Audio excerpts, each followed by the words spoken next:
have the ideal seam gauge.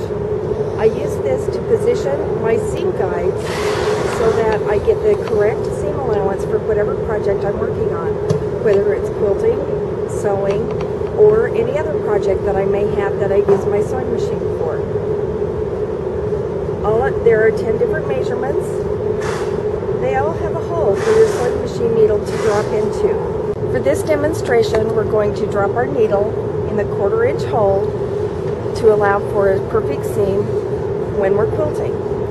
As you're doing other projects, you choose the seam allowance you want, drop the needle in the hole for that seam allowance, just exactly as I'm going to do right now. Slide the guide under the foot of your sewing machine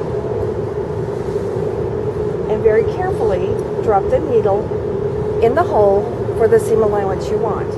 Right now, I know from the needle to the edge of the gauge where the purple stripe is exactly 1/4 inch.